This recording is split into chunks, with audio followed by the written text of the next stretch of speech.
dans le prochain épisode de Demain nous appartient. Tandis que Bart trouve le coupable idéal, Rose suit les conseils de Marco. Virginie quant à elle garde espoir. Capture d'écran TF1. Attention, les paragraphes qui suivent contiennent des spoilers sur l'épisode de Demain nous appartient diffusé demain soir sur TF1. Si vous ne voulez rien savoir, ne lisez pas ce qui suit. Mardi 14 janvier dans Demain nous appartient.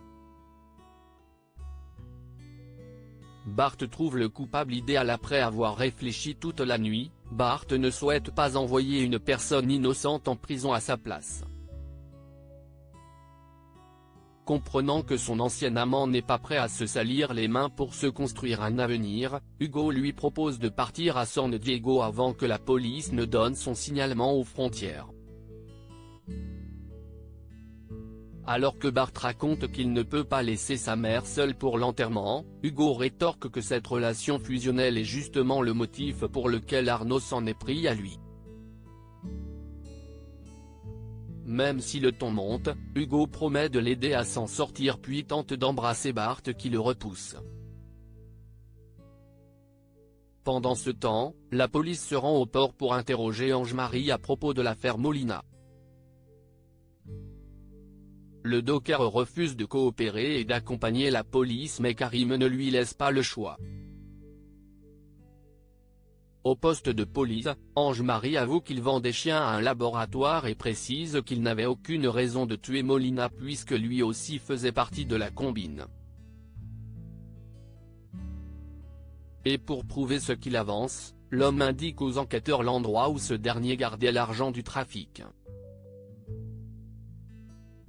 Concernant la plainte pour viol, Ange-Marie déclare ne pas connaître Audrey mais reconnaît avoir déjà vu Brunet sur le port sans pour autant savoir si celui-ci faisait partie du business. Maintenant certain que Bart était dans le vrai, Karim convoque Audrey pour lui poser des questions.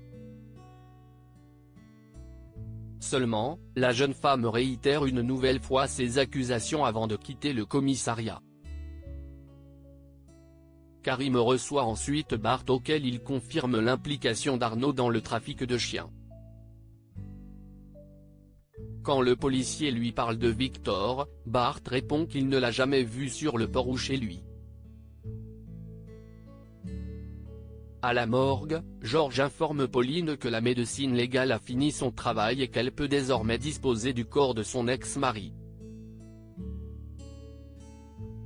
Également contactée par la police, Flore arrive dans la chambre froide et voudrait une nouvelle fois trouver un terrain d'entente avec Pauline pour l'organisation des obsèques.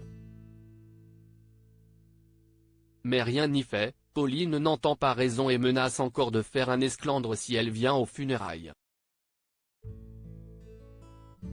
Effondrée, Flore se livre à Chloé qui jure d'être présente pour elle.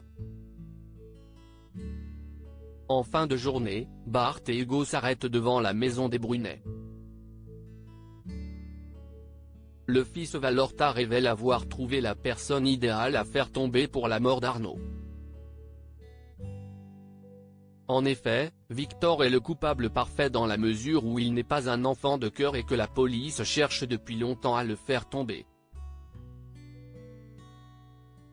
Rose suit les conseils de Marco. Après avoir passé la nuit à discuter avec Marco, Rose confie à Chloé que ce dernier juge qu'elle passe à côté de la grande histoire de sa vie. Étonnée qu'un inconnu puisse se permettre des conseils sentimentaux, Chloé estime que Marco est intrusif et qu'on ne se mêle pas de la vie des gens comme ça. Malgré tout, Rose ne peut s'empêcher de douter car Antoine est adorable avec elle depuis quelque temps. Lorsque Chloé rappelle qu'elle voulait couper les ponts avec son ancien amant, Rose avoue qu'Antoine l'a invitée à prendre un goûter pour la remercier de son intervention au lycée. Pour éviter de souffrir une nouvelle fois, Chloé lui déconseille d'y aller et lui demande de faire attention à elle. Pour sa part, Antoine, qui finalise les préparatifs du goûter au spoon, reçoit un message de Rose à l'intention de Marco l'informant qu'elle ne viendra pas sur les conseils de sa meilleure amie. Tandis que sous l'identité de Marco il réitère qu'elle pourrait rater une belle histoire, Rose ne sait plus quoi penser. Convaincu que la femme qu'il aime ne viendra plus, Antoine commence à ranger lorsque Rose fait son apparition. Heureuse de constater tout ce que son amie a fait pour elle, Rose et Antoine passent un moment très complice ensemble. Autour d'une fondue au chocolat, Antoine dit avoir adoré ses chroniques et avoir été ému par certaines d'entre elles. À cet instant, Rose constate que ses mots sont exactement les mêmes que ceux de Marco. Le proviseur adjoint fait alors mine d'être jaloux qu'elle lui parle de son rival et s'exclame qu'il est prêt à aller à Clermont-Lérault pour lui expliquer le fond de sa pensée. Bien que Rose souligne qu'elle n'a jamais mentionné son lieu de résidence auparavant, ils terminent l'après-midi tous les deux comme si de rien n'était.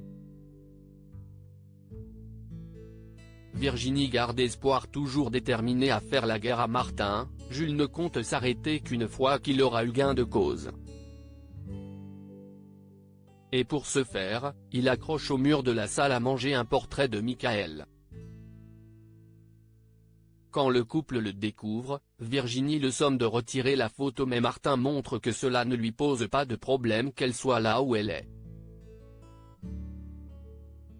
Plus tard, conscient que son père doit beaucoup lui manquer, Martin confie à Jules qu'il a perdu son père à l'âge de 15 ans, ajoutant qu'il a été assassiné dans l'exercice de ses fonctions.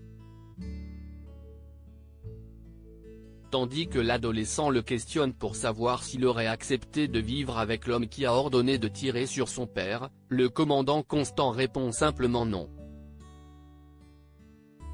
En fin de journée, Virginie aimerait en savoir plus sur son compagnon et notamment sur son envie de réouvrir l'enquête sur la mort de son père mais Martin refuse d'en parler. Pour changer de sujet, Virginie précise que c'est la première fois que Jules n'emploie pas le terme d'assassin en parlant de lui, ce qui lui fait espérer un début de changement chez l'adolescent. Martin ne veut pas se faire d'illusions car ce genre d'histoire met des années à s'arranger mais Virginie a envie d'y croire.